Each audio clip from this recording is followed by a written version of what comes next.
దేవునికి మహిమ కలుగును గాక. ముందుగా దేవాది దేవునికి నా స్తుతులు, స్తోత్రాలు చెల్లిస్తున్నానండి. అలాగే ఈ కాన్ఫరెన్స్‌లో ఉన్నటువంటి మీ అందరికీ కూడా యేసుక్రీస్తు వారి పరిశుద్ధ నామాన నా వందనాలు చెప్తా ఉన్నాను. చాలా సంతోషము. కాసేపు మనం వాక్యాన్ని ధ్యానించుకుందాం ప్రియులారా. బైబిల్‌లో చాలా సార్లు చెప్పినటువంటి ఒక మాట మోసపోకుడి, మోసపోకుడి, మోసపోవద్దు అనేటువంటి హెచ్చరికలు బైబిల్‌లో కొన్నిసార్లు మనకు కనపడుతూ ఉంటాయి. మోసపోవటం అంటే అర్థము మోసగించే వారి చేతిలో బలైపోవడం. అంతే కదా! మోసగాళ్ళు ఏం చేస్తూ ఉంటారంటే మోసగిస్తూ ఉంటారు. వారి చేతిలో బలైపోయినటువంటి వారిని మోసపోయిన వారు అంటాం. అయితే అలా మోసపోవద్దు అని దేవుడు చాలా సార్లు ఆజ్ఞలు జారీ చేశాడు. ఇప్పుడు మనం చదువుకున్నాం కదా, గలతీయులకు వ్రాసిన పత్రిక 6వ అధ్యాయం 7వ వచనములో మోసపోకుడి, మోసపోకుడి. మోసపోయే వాళ్ళని లోక సంబంధమైన చట్టాలు నేరస్తునిగా చూడరు కదా. మోసగించేవాడే నేరస్తుడు. మోసపోయేవాడిపై జాలి చూపిస్తూ ఉంటారు. అయ్యో పాపం నీకు ఇలా అయిందా, అతని చేతిలో నువ్వు మోసపోయావా అని ఈ మోసపోయే వ్యక్తిపై జాలి చూపిస్తూ ఉంటారు చాలా మంది. అంటే మోసపోవడాన్ని ఒక నేరంగా భావించరు. కానీ దేవుని చట్టంలో మోసపోవటం కూడా నేరమే. మోసగించబడేవారు కూడా శిక్షార్హులే. ఎందుకంటే మోసపోకుడి అనే ఒక ఆజ్ఞను దేవుడు జారీ చేశాడు కనుక ఆ ఆజ్ఞను మనం పాటించటం లేదని అర్థం. అంటే మోసపోకుండా ఉండడానికి మరి తగినటువంటి జాగ్రత్తలు మనం తీసుకోలేదు. మోసపోవడానికి తగినటువంటి జాగ్రత్తలు మనం తీసుకోలేదు గనుక మోసపోయాం కనుక మరి మనము కూడా శిక్షార్హులమే అవుతాం, మోసపోయేవారము కూడా. అవ్వమ్మ గారు పాపం ఆమె ఎవరిని మోసం చేయలేదు, ఆదాము గారు ఎవరిని మోసం చేయలేదు, కానీ సాతాను చేతిలో మోసపోయారు వీళ్ళు. మోసగించినటువంటి సర్పాన్ని శపించాడు దేవుడు, మోసపోయిన వీరిద్దరిని కూడా శపించాడు. అంటే మోసపోవటం కూడా అది ఆజ్ఞాతిక్రమమే, ఆజ్ఞాతిక్రమమే. కనుక మోసగించడం ఎలాగూ పాపమే, మోసపోవటం కూడా పాపమే. కనుక మనం ఎవరిని మోసగించకుండా ఉండడానికి మనం ఎంత జాగ్రత్తలు అయితే తీసుకుంటామో, ఒకరి చేతిలో మోసపోవడం కూడా మనం మోసపోకుండా ఉండడానికి కూడా అంతే జాగ్రత్తలు తీసుకోవాలి. ఓకేనండి. సో ఈ మోసపోవటం అనేటువంటిది బైబిల్ అంతా మనం చూస్తూ ఉంటే 2 రకాలుగా మనకు కనపడుతూ ఉంటుంది ఈ మోసపోవటం అనేటువంటిది. ఒకటి, మన చేతిలో మనం మోసపోవటం, మనకు మనమే మోసగించుకోవటం, అది ఒక రకం. రెండవ రకం ఏమిటంటే ఇంకొకరి చేతిలో మోసపోవటం. ఈ రెండు కూడా మనకు కనపడుతూ ఉంటాయి. మన చేతిలో మనం మోసపోవటం, ఇంకొకరి చేతిలో మనం మోసపోవటం. బైబిల్లో ఇవన్నీ కూడా ఉన్నాయి. ఒకసారి చూద్దామండి. 1వ కొరింథీయులకు వ్రాసిన పత్రిక 3వ అధ్యాయము 18లో ఒక మాట ఉంటుంది. ఎవడును తన్ను తాను మోసపరచుకొనకూడదు. ఎవడును తన్ను తాను మోసపరచబడకూడదు. అంటే వారికి వారే మోసగించుకోవడం, మనలను మనమే మోసగించుకోవడం. ఇది ఆశ్చర్యంగా ఉంది కదా. అదేంటి, మనలను మనమే మోసం చేసుకుంటామా? ఎస్, వాక్యం చెప్తుంది తన్ను తాను మోసపరచుకొనకూడదు. మనకు మనముగానే మోసపరుచుకునే కొన్ని విషయాలను మనం చూద్దాం. ఏ విధముగా మన చేతిలో మనమే మోసపోతాము ఒకసారి చూద్దాము. 1వ యోహాను 1వ అధ్యాయము 8వ వచనము. 1వ యోహాను 1వ అధ్యాయము 8వ వచనము. మనము పాపము లేని వారమని చెప్పుకొనిన ఎడల మనలను మనమే మోసపుచ్చుకొందుము. మనము పాపము లేని వారమని చెప్పుకొనిన ఎడల మనలను మనమే మోసపుచ్చుకొందుము. ఇక్కడ ఈ మాటలో మనం గమనిస్తే మనము పాపము లేని వారము అని గాని మనం అనుకుంటే మనలను మనమే మోసగించుకుంటాం. అలా కిందకొస్తే 10వ వచనంకి వచ్చినప్పటికీ మనము పాపము చెయ్యలేదని చెప్పుకొనిన ఎడల ఆయనను అబద్ధికునిగా చేసిన వాళ్ళం అవుతాం. పైనేమంటున్నాడు? మనము పాపము లేని వారమని చెప్పుకొనిన ఎడల. అంటే మనం పాపమును కలిగి ఉన్నామన్న సంగతి మనం గుర్తించాలి. కిందేమంటున్నాడు? మనము పాపము చేయలేదని చెప్పిన ఎడల. రెండింటికి సెపరేట్‌గా చెప్తున్నాడు. మనము పాపము లేని వారమని ఒకసారి జ్ఞాపకం చేస్తున్నాడు. రెండోది మనం పాపము చెయ్యలేదని ఇంకోసారి జ్ఞాపకం చేస్తున్నాడు. 2 కూడా మనం గమనిస్తే ప్రియులారా, మొట్టమొదటిగా మనము పాపము లేని వారమని మనం అనుకోకూడదు. అంటే మనం పాపము కలిగిన వారం. పాపం అనగా ఏమిటి అని మనం అర్థం చేసుకుంటే అందరూ ఆజ్ఞాతిక్రమమే పాపము అంటారు. కరెక్టే అది వాక్యం చెప్తుంది. మరి ఆజ్ఞను ఎందుకు అతిక్రమిస్తున్నారు? ఆజ్ఞను అతిక్రమించడానికి కారణం ఏంటి? ఆజ్ఞను అతిక్రమించడానికి గల కారణం కూడా పాపమే. ఈ సంగతి ఎవరికి వారు స్వపరీక్ష చేసుకుంటే అర్థమైపోతుందండి. ఒక్కసారి మన బాల్యంలోనికి వెళ్ళి చిన్నప్పటి నుంచి మనం పాపాలు ఎలాగ చేస్తున్నాము? ఎవరైనా నేర్పిస్తే చేస్తున్నామా? ఎవరినైనా చూసే చేస్తున్నామా? అంతేనా? ఎవరు నేర్పించకుండా, ఎవరిని చూడకుండా మనకు మనముగా ఏ పాపము చేయలేదా? ఎందుకు చేయలేదు? బాలుని హృదయములోనట మూఢత్వము స్వాభావికముగా పుట్టును. మనిషి స్వభావరీత్యా పాపి. ఆ సంగతిని మనం గుర్తించాలి. అసలు మనలో పాపము లేదు అని అనుకోవడం మనలను మనమే మోసగించుకుంటున్నట్టు. మన శరీర అవయవాలలో పాప నియమము ఉన్నదని రోమీలకు వ్రాసిన పత్రిక 7వ అధ్యాయంలో ఉంటుంది. ఆ అధ్యాయం అంతా చదివితే చాలాసార్లు నేను మాట్లాడాను మీతో. మనిషి శరీర అవయవాలలో పాప నియమం ఉంది. పాప నియమము ఉంది. ఆ పాప నియమం ఏం చేస్తుందంటే ఆజ్ఞను అతిక్రమించేటట్టు చేస్తుంది. పాపము ఆజ్ఞను హేతువు చేసుకొని అని ఉంటుంది అక్కడ. అంటే ఆజ్ఞను మనము అతిక్రమించక ముందే పాపులము. మనము పాపులము కనుకనే ఆజ్ఞను అతిక్రమిస్తున్నాము.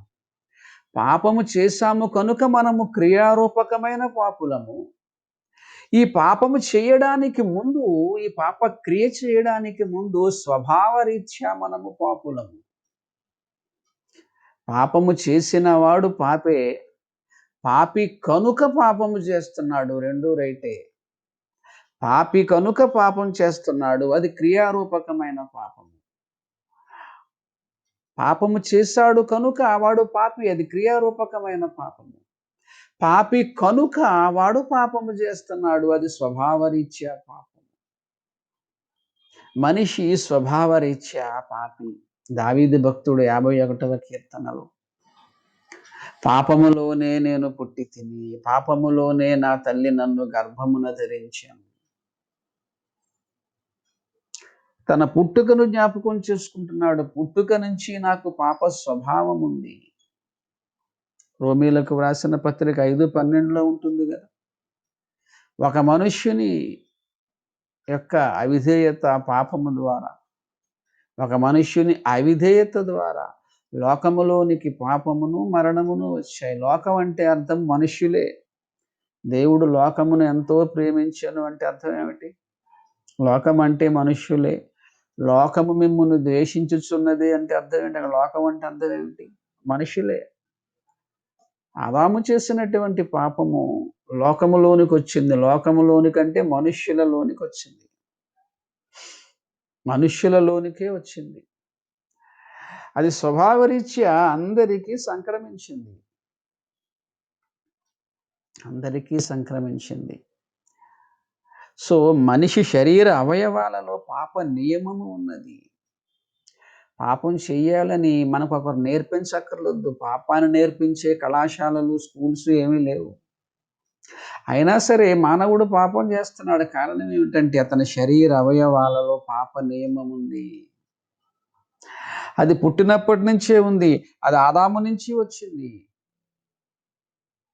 అందుకే అంటున్నాడు ఇక్కడ, మనము పాపము లేనివారమని. లేనివారమంటే పాప స్వభావము లేనివారమని మనం అనుకుంటే మనలను మనమే మోసపుచ్చుకుంటాం. ఆ కింద అంటున్నాడు, మీరు మనము పాపము చెయ్యలేదని చెప్పుకున్న ఎడల, అది తరువాత క్రియారూపకమైన పాపము. మనము పాపము చెయ్యలేదని చెప్పుకున్న ఎడల, మరి ఆయనను అబద్ధికునిగా చేసిన వారం అవుతాం. మనం పాపం చేస్తున్నాము కనుక పాపులము. పాపం చేయడానికి గల కారణము స్వభావరీత్యా వచ్చినటువంటి పాపము. అది పుట్టుక నుంచే ఉంది. అందుకే మనము పాపము లేని వారమని గాని మనం అనుకుంటే మనలను మనమే మోసపుచ్చుకుంటాం. మనిషి స్వభావరీత్యా పాపి. ఈ సంగతిని మొట్టమొదటిగా గుర్తించాలి. మనం పాపము నుంచి విమోచించబడాలి అంటే అసలు ఆ పాపానికి కారణం ఏంటో కనుగొనాలి. ఎందుకు అందరూ పాపులైపోతున్నారు? ఇన్ని కోటాను కోట్ల మందిలో ఒక్కడు కూడా ఎందుకు పరిశుద్ధంగా బతకలేకపోతున్నాడు? ఏదో ఒక మూల కారణం ఉంటుందనే ఆలోచన ఉండాలి మనకి.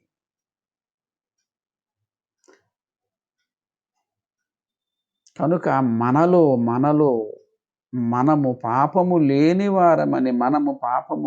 వారమని గాని మనం చెప్పుకుంటే అది మనలను మనమే మోసపుచ్చుకుంటున్నట్టు లెక్క.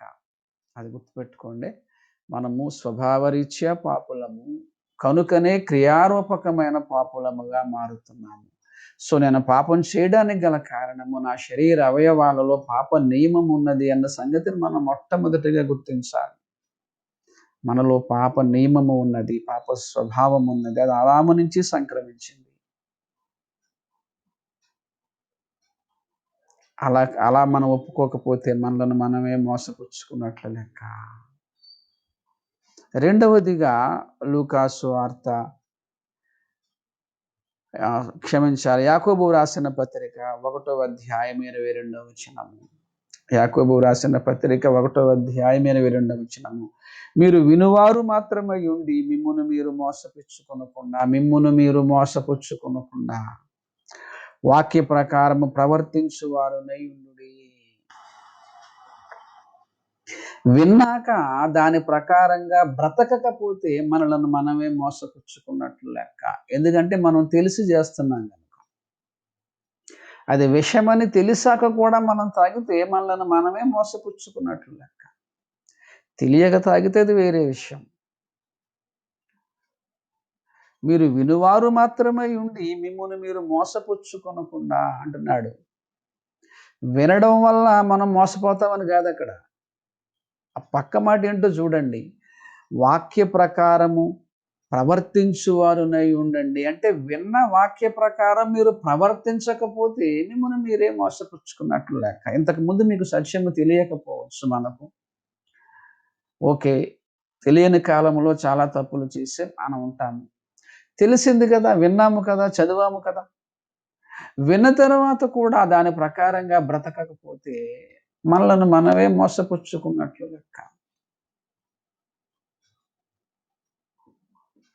చూడండి లూకాసు వార్త 12:47 తన యజమానుని లూకాసు వార్త 12:47 తన యజమానుని చిత్తం ఎరిగియుండియు అతని చిత్తము చొప్పున జరిగింపకయుండు దాసునికి అనేకమైన దెబ్బలు తగులును. అయితే తెలియక చేస్తేనట ఆ పనులు చేసిన వారికి కొద్ది దెబ్బలే తగులుతాయి. తెలిసి చేసినా తెలియక చేసినా దెబ్బలు తప్పదు. తెలియక చేసిన వాడికి తక్కువ దెబ్బలుంటాయి. తెలిసి చేసిన వాడికి ఎక్కువ దెబ్బలుంటాయి. ఎందుకంటే కావాలని వాడికి వాడే మోసపుచ్చుకున్నాడు. తెలిసి కూడా విన్నాడు, చదివాడు. కానీ దాని ప్రకారంగా వాడు బ్రతకలేకపోయాడు. కనుక వాడికి వాడే మనకు మనమే మోసపుచ్చుకున్నట్లు లెక్క. ఇంకొకటి గలతీయులకు వ్రాసిన పత్రిక 6వ అధ్యాయము 3వ వచనము. ఎవడైనను వట్టివాడై ఉండి తాను ఎన్నికైన వాడనని ఎంచుకునిన ఎడల తన్ను తానే మోసపుచ్చుకొనును. ఎవడైనను వట్టివాడై ఉండి అంటే మనలను మనం ఎలా మోసపుచ్చుకుంటున్నామో మనకు తెలియాలి. ఎవడైనాను వట్టివాడై ఉండి తాను ఎన్నికైన వాడనని ఎంచుకున్న ఎడల తన్ను తానే మోసపరచుకొను. అతడు వట్టివాడు, కానీ నేను ఎన్నికైన వాడనని చెప్పుకుంటున్నాడనుకో, వాడికి వాడే మోసపుచ్చుకున్నట్లు లెక్క. ప్రియ దేవుని సంఘమా, ఒక సంఘాధ్యక్షులుగా ఉంటున్నారు, కాపరులుగా ఉంటున్నారు, పరిచారకులుగా ఉంటున్నారు, పెద్దలుగా ఉంటున్నారు. ఆ లక్షణాలన్నీ ఉన్నాయా? నేనొక సంఘ కాపరిగా ఉంటున్నాను. ఒక సంఘానికి అధ్యక్షుడిగా నేనుంటున్నాను. ఆ అర్హతలు నాలో ఉన్నాయా? ఆ అర్హతలు లేకుండా నేను సంఘ కాపరిననో, లేకపోతే అధ్యక్షుడిననో, ఇంకేదేదోనని చెప్పేసుకుంటే, నాకు నేనే మోసపుచ్చుకున్నవాడనై ఉంటాను. ఆ వట్టివాడను నేను. నాలో ఆ లక్షణాలేమీ లేవు. ఉదాహరణకు సంఘాధ్యక్షుడున్నాడు. ఏముండాలి అతనికి? అతనికి ఉండవలసిన లక్షణాలేంటి? ఒకటవ ఒకటవ తిమోతి 3వ అధ్యాయము ప్రారంభం నుంచి అలా చదువుకుంటా వస్తే, సంఘాధ్యక్షుడికి ఉండవలసిన లక్షణాలు: నిందారహితుడు, ఏకపత్ని పురుషుడు, యథానుభవుడు, మర్యాదస్తుడు, సాత్వికుడు, జగడమాడనివాడు, ధనాపేక్ష లేనివాడు, మద్యపాని కానివాడు, కొట్టువాడు కాకుండా ఉండాలి. ఈ లక్షణాలు ఉన్నవాడే ఎన్నికైనవాడు. ఈ లక్షణాలు లేకుండా నేను ఈ సంఘానికి కాపరిని, లేకపోతే ఈ ఆర్గనైజేషన్‌కి నేను అధ్యక్షుడనో ఇలాగ మనం చెప్పేసుకున్నాం అనుకో, మనకు మనమే మోసపుచ్చుకున్నాం. మనకి ఏ విధమైనటువంటి అర్హతలు లేకుండా మనము ఆ పదవిలో ఉన్నాము అంటే, మనలను మనమే మోసపుచ్చుకుంటున్నాం. అందుకే బోధకులైన మీరు కఠినమైన తీర్పు పొందుతారు అని దేవుడు ఎందుకన్నాడో తెలుసా? వాస్తవానికి నువ్వు వట్టివాడు, ఒక బోధకునికి ఉండవలసిన అర్హతలు నీకు లేవు. కానీ నేను ఎన్నికైన వాడిగా నువ్వు చెప్పుకుంటున్నావు. ఎన్నికైన వాడిగా చెప్పుకుంటున్నావు. నీకు నువ్వే మోసపుచ్చుకుంటున్నావు. నువ్వు మామూలుగా ఉండొచ్చు. ఒక సాధారణమైన వ్యక్తిగా నువ్వు ఉండొచ్చు. కానీ ఒక హోదాలోనికి వెళ్ళిపోతున్నావు. దానికి కావలసిన అర్హత నీకు లేదు. అయినా వెళ్ళిపోతున్నావు. నీకు నువ్వే మోసగించుకుంటున్నావు. జాగ్రత్త. ఆ పదవిలోనికి నీకు వెళ్ళాలి, ఆ హోదాలోనికి నువ్వు వెళ్ళాలంటే ముందు దానికి సంబంధించిన అర్హతలు మనం సంపాదించుకోవాలి. వాటి కొరకు ప్రార్థన చేయాలి. దేవుని ఎన్నిక అవసరం ప్రియులారా. ఎవరు పడితే వాళ్ళు వాక్యం చెప్పేస్తున్నారు. ఎవరు పడితే వాళ్ళు అధ్యక్షులుగా ఉంటున్నారు. ఎవరు పడితే వాళ్ళు పెద్దలుగా ఉంటున్నారు. ఈ కాలంలో అదే జరుగుతున్నాయి కదా!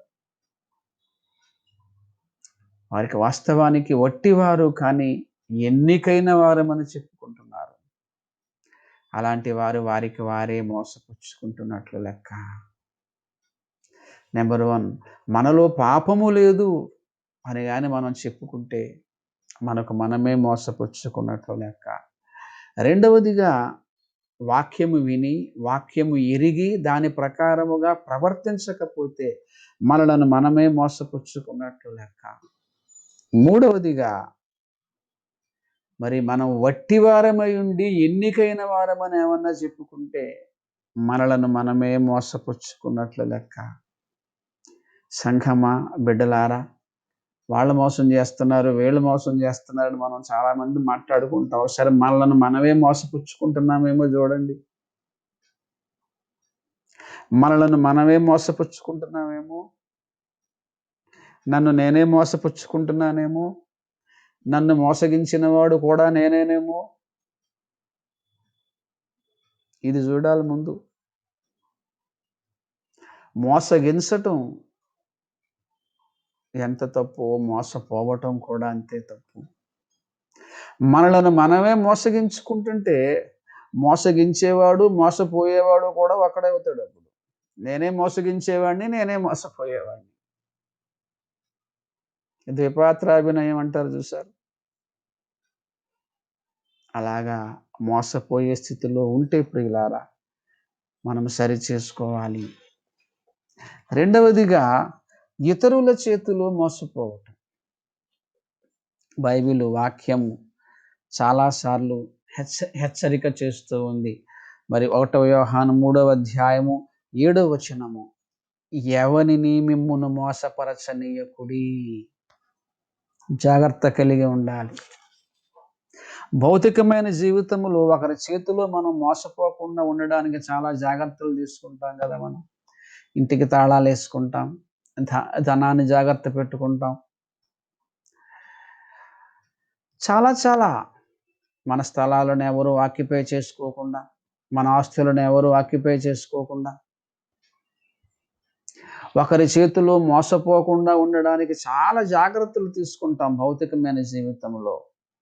అలాగే ఆధ్యాత్మిక జీవితంలో కూడా మరొకరి చేతిలో మనం మోసపోకుండా ఉండడానికి కావలసిన జాగ్రత్తలు తీసుకోవాలి. ఎవనిని మిమ్మును మోసపరచనీయకుడి. అలాగే ఏ రకాలైనటువంటి మోసాలు? మత్తయి సువార్త 24వ అధ్యాయం 11వ వచనంలో, అనేకులైన అబద్ధ ప్రవక్తలు వచ్చి పలువురిని మోసపరచెదరు. అనేకులైన అబద్ధ ప్రవక్తలు. ఇది అంత్యకాల సూచన. రాకడకు నీ యొక్క యుగ సమాప్తికి సూచనలు ఏమిటంటే యేసుక్రీస్తు వారు చెప్పింది. అబద్ధ బోధకులు, అబద్ధ ప్రవక్తలు, అబద్ధ అపోస్తలులు చాలా మందిని మోసగిస్తారు. కనుక మీరు జాగ్రత్త. మీరేమి వినుచున్నారో సరిచూసుకోండి. మనం వింటున్నది, వారు చెబుతున్నది. ఎందుకంటే అనేకమైనటువంటి మోసగాళ్ళు ఉంటారు కనుక. మరి వారు చెబుతున్నది అవునా కాదా? ఈ కాలంలో చూస్తూ ఉన్నాము కదా, వాక్య విషయమై చాలా గందరగోళం ఉంది. అందరూ దేవుని సేవకులేనంటారా?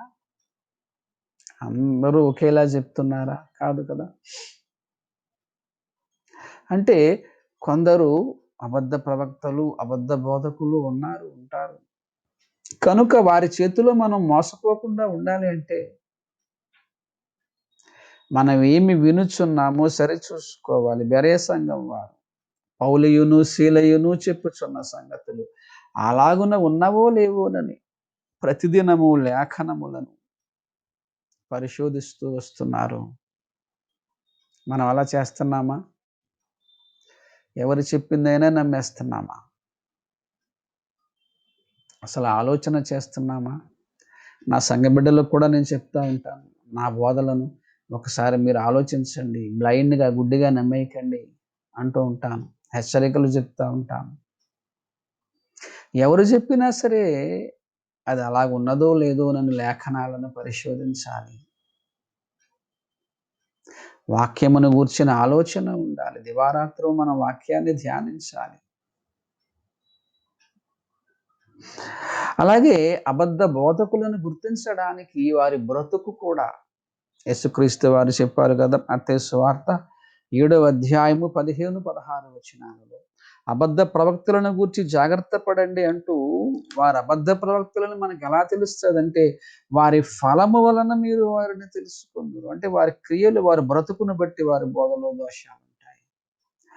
దేవుడు చెడ్డవారికి జ్ఞానాన్ని ఇవ్వడు, మంచివారికే జ్ఞానాన్ని ఇస్తాడని ప్రసంగి గ్రంథము 2:26లో చెప్పాడు. ఆయన మంచివారికే తెలివిని, జ్ఞానాన్ని ఇస్తాడని. యెహోవా యందు భయభక్తులు కలిగి ఉండడమే జ్ఞానమునకు మూలం. సో వారి బ్రతుకును చూడండి, వారి బోధలను చూడండి, వాక్యమును చూడండి, బేరీజు వేయండి.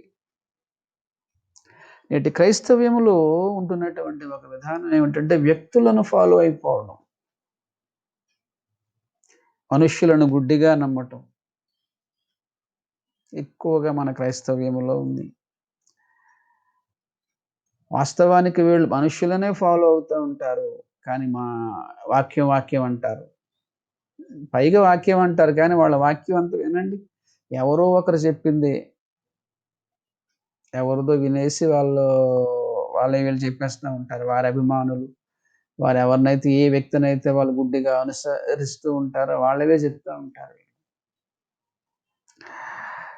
2 పేతురు 2వ అధ్యాయము 2వ వచనము, మీలోను అబద్ధికులైన బోధకులుందురు, అనేకులు వారి పోకిరీ చేష్టలను అనుసరించి నడుతురు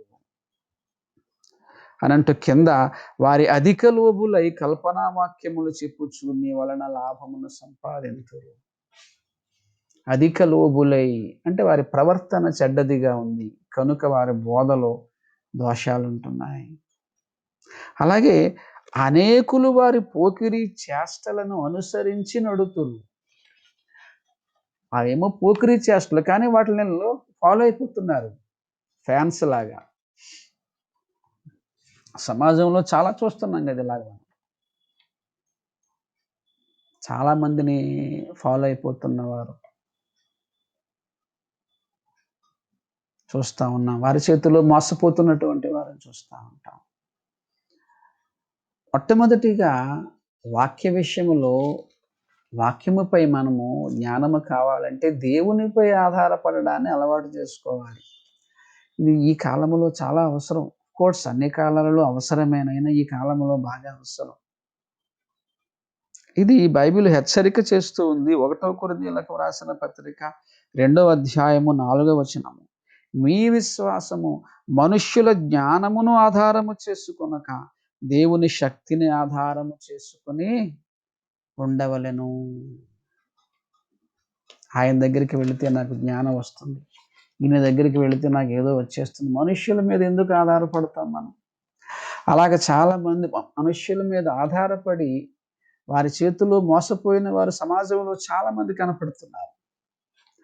వాళ్ళ చేతిలో మోసపోయి మళ్ళీ వాళ్ళు ఏం చేస్తారో తెలుసా?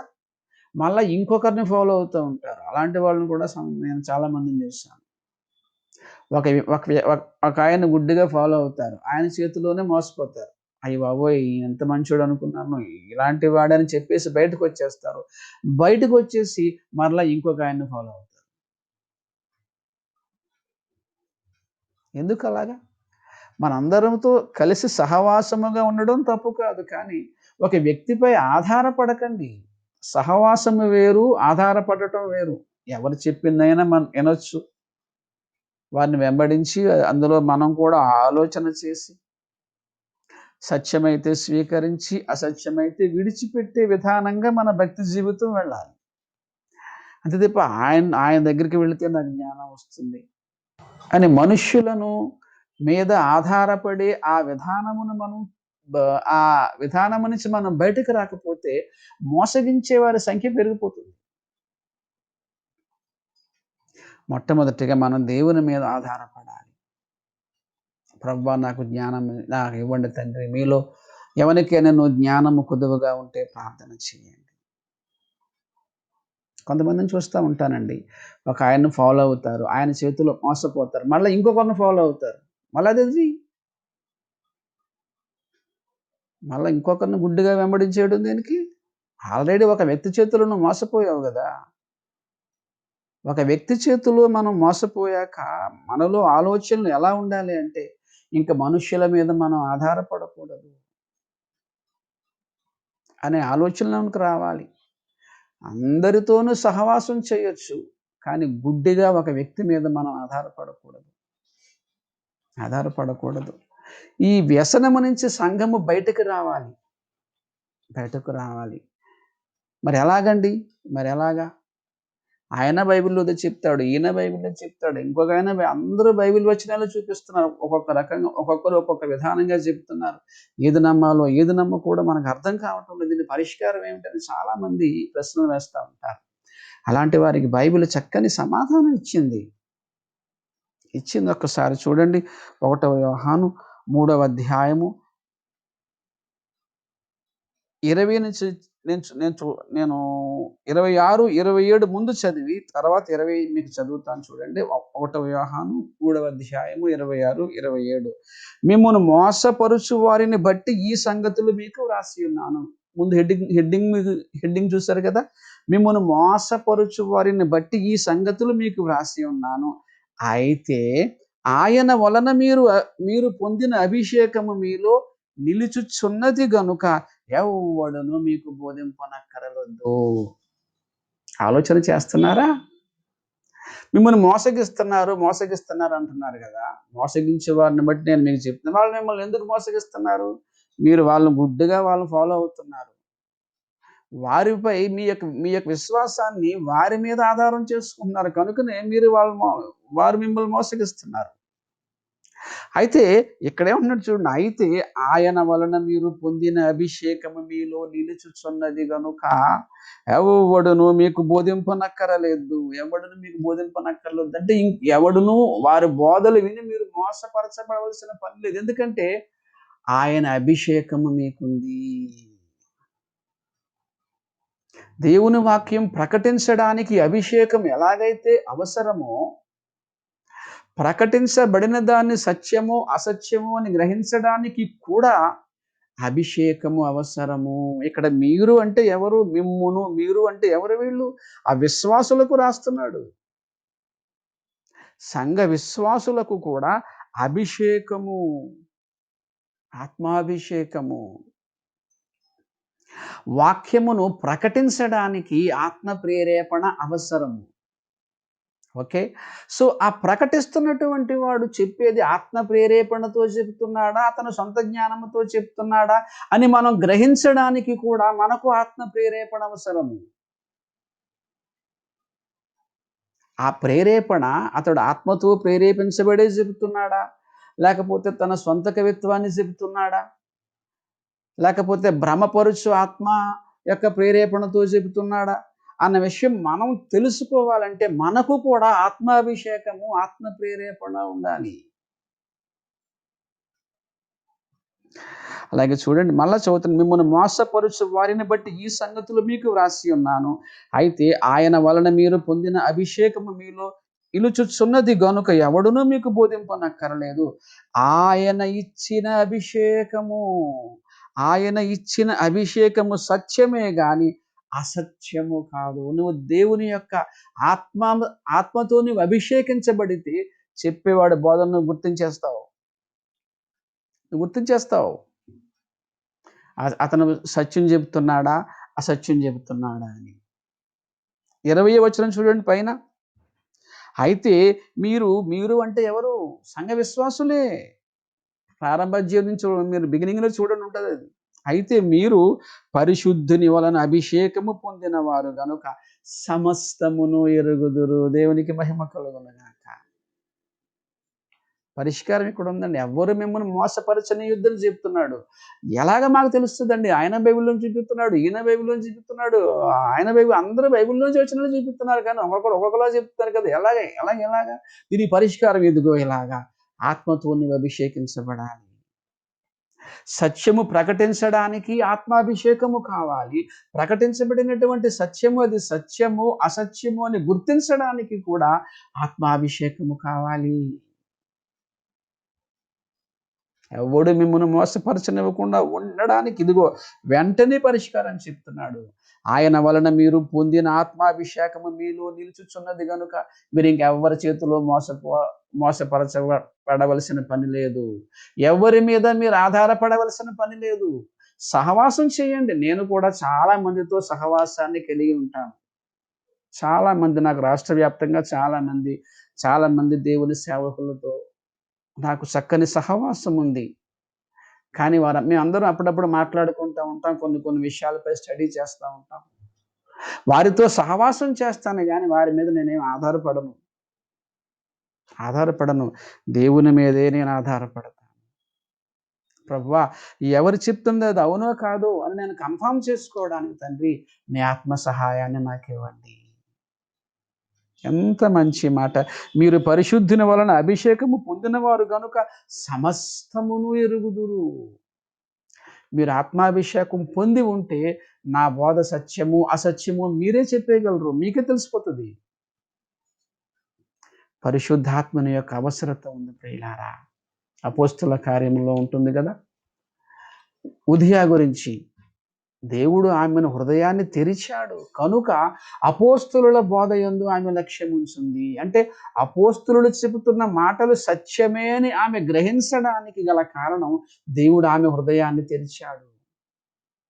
మన హృదయాన్ని దేవుడు తెరిస్తే, మనము ఆత్మాభిషేకమును పొందుకుంటే ఆత్మతో మనం ప్రేరేపించబడితే ఎవ్వరి చేతిలో మోసపోము, ఎవ్వరి మీద మనం ఆధారపడము. అయితే ప్రియులారా, ఎవరి చేతిలో మోసపోకండి. అక్కర్లేదు, మనకి దేవుడున్నాడు. ఎవరితోనైనా సరే సహవాసం చేయండి, తప్పు కాదు. నాతో సహవాసం చేయండి. కానీ నా మీద ఆధారపడకండి. నేను మీలాంటి వాడినే. మనందరము ఏకమై దేవునిపై ఆధారపడితే ఆయన మనలను అభిషేకిస్తాడు. ఆయన అభిషేకము సత్యమే గాని అబద్ధము కాదు. అందుకే ఆత్మాభిషేకము కొరకు, పరిశుద్ధాత్మ ప్రేరేపణ కొరకు, ప్రేరణ కొరకు మనము ప్రార్థన చేయాలి. ఇది అన్ని కాలాలలో ఉంది. ఇది అన్ని కాలాలలో ఉంది. ఇప్పుడు ఎవరికి ఆత్మాభిషేకం ఉండదు? ఇలాంటి మాటలు సరే వాక్యానుసారము కాదవి. కనుక ప్రియులారా, నంబర్ 1 మొట్టమొదటిగా మన చేతిలో మనం మోసపోకుండా జాగ్రత్త పడాలి. మనలో పాపము లేదనుకుంటే మన చేతిలో మనం మోసపోయినట్టే. విన్న వాక్యం దాని ప్రకారంగా మనం అనుసరించకపోతే, బ్రతకకపోతే మనల్ని మనం మోసపరుచుకున్నట్టే. మనము ఏమీ అర్హత లేకపోయినా సరే, నేనేదో ఎన్నికైన వాడనని చెప్పుకుంటే, అర్హత లేకుండా ఆ హోదాలోనికి వెళితే మనకు మనం మోసపుచ్చుకున్నట్టే. అలాగే ఇంకొకరి చేతిలో మనం మోసపోకుండా ఉండాలంటే మనం ఆత్మతో అభిషేకించబడాలి. ఆత్మతో అభిషేకించబడిన వాడు, వాడి చేతిలో వాడు మోసపోడు, ఇంకొకరి చేతిలో కూడా మోసపోడు. కనుక ప్రియులారా, మోసపోవటం కూడా పాపమే. ఈ మోసపోకుండా మనం ఉండాలి అంటే ఆత్మాభిషేకమును మనము పొంది ఉండాలి. పరిశుద్ధాత్మ యొక్క అభిషేకము కొరకు మనం ప్రార్థన చేద్దాము. ఎవరి చేతిలో మనం మోసపోకుండా ఉండడానికి ప్రార్థన చేద్దాము. ప్రార్థనలో నాతో ఏకీభవించండి. ప్రేమ కలిగిన తండ్రి, నాయనా, మోసపోవటమే కాదు, ఆయన మోసగించటమే కాదు, మోసపోవటం కూడా పాపమేనని నీ వాక్యములో చెప్పావు తండ్రి. వందనాలు నాయనా. ప్రభువా, మాకు మేమే మోసపుచ్చుకుంటున్నటువంటి సందర్భాలను చూసాము. ఇంకొకరి చేతిలో మోసపోతున్నటువంటి సందర్భాలను కూడా చూసాము. ఈ రెండింటి నుంచి మేము తప్పించుకోవడానికి నీ ఆత్మాభిషేకము అవసరము అనే విషయాన్ని కూడా చదివాము. ప్రభువా, మీ ఆత్మతో మమ్మను అభిషేకించండి. మీ ఆత్మతో మమ్మను నింపండి. సత్యమును అసత్యమును గుర్తించేలాగా మాకు సహాయము చేయండి.